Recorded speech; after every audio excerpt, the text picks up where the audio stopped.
खबर उत्तर प्रदेश कानपुर से। कानपुर में रामनवमी के मौके पर शोभा यात्रा के दौरान विवाद पर एफआईआर के मामले में बीजेपी के खिलाफ हुए हिंदूवादी संगठन बीजेपी क्षेत्र कार्यालय के बाहर धरने बैठकर किया हनुमान चालीसे का पाठ। बोले, एफआईआर वापस नहीं ली गई तो करेंगे बीजेपी का विरोध।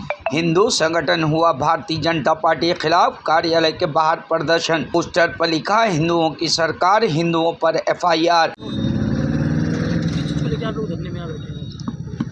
मोहित जी, बड़े दुर्भाग्य की बात है कि आज हमको भारतीय जनता पार्टी के क्षेत्रीय कार्यालय के बाहर बैठकर धरना प्रदर्शन करना पड़ रहा है। ये मौन धरना देने का हम लोगों ने तय किया था। पूरे देश में और पूरे प्रदेश में रामनवमी पर विशाल शोभा यात्राएं निकलती हैं।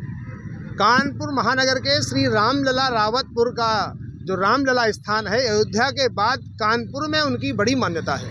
कानपुर ही नहीं, क्षेत्र के आसपास के लाखों राम भक्तों की श्रद्धा का केंद्र है और विगत कई दशकों से परंपरागत रूप से रामलला रावतपुर और उसके आसपास शास्त्री नगर, काकादेव, मसवानपुर, इस प्रकार क्षेत्रों में वह यात्राएं निकलती रही हैं और सभी यात्राएं सामूहिक रूप से सम्मिलित होकर श्री रामलला की शोभा यात्रा में सम्मिलित होती रही।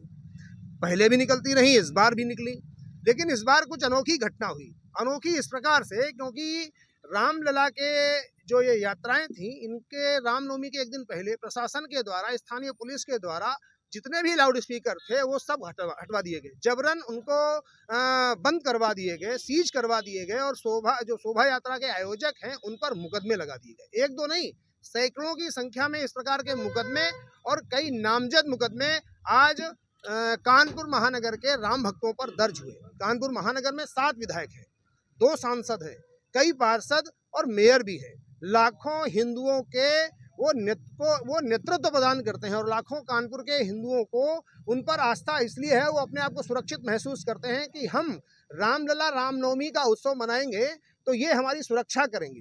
लेकिन इन्होंने सुरक्षा के नाम पर कुछ नहीं किया, ऊपर मुकदमे और 200 लोगों पर लगवा दिए। तो क्या इससे मनोबल हिंदुओं का डाउन नहीं हुआ, कम नहीं हुआ, कमजोर नहीं हुआ? प्रदेश में कहीं भी ऐसी कोई घटना रामनवमी के अवसर पर नहीं देखने को मिली है जो कानपुर में सैकड़ों हिंदुओं पर मुकदमे डालकर दिखाई गई है।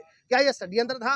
क्या यह सुनियोजित रूप से किसी विपक्षी के द्वारा साजिश की गई, या लचर कानपुर का भारतीय जनता पार्टी का नेतृत्व था जिसने प्रशासन से समन्वय नहीं बनाया और 200 हिंदुओं पर मुकदमे दर्ज हो गए? ये कोई नया घटनाक्रम नहीं था। दशकों से यात्रा निकल रही है, दशकों से लाउड स्पीकर लग रहे हैं और इन लाउड स्पीकरों की आवाज़ दूर तक जाती है, क्योंकि कई अन्य स्थानों पर भी ये यात्राएं निकली हैं।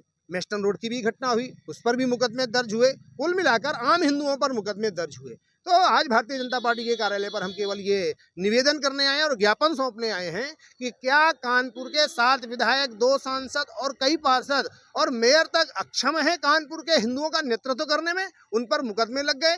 प्रदेश में योगी जी की सरकार है, उन्होंने कहा ये उत्सव यात्रा है, शव यात्रा नहीं है। तो क्या कानपुर का प्रशासन इन यात्राओं को शव यात्रा में बदलना चाहता था, या इन यात्राओं पर जानबूझकर कोई विघ्न डालना चाहता था, या जानबूझकर यहाँ के राम भक्तों को प्रताड़ित करना चाहता था? मेरा निवेदन केवल इतना है।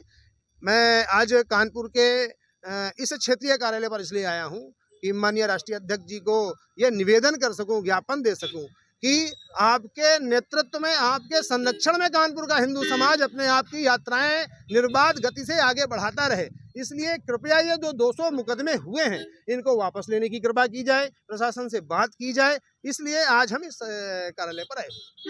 Bureau report, news hub Bharat.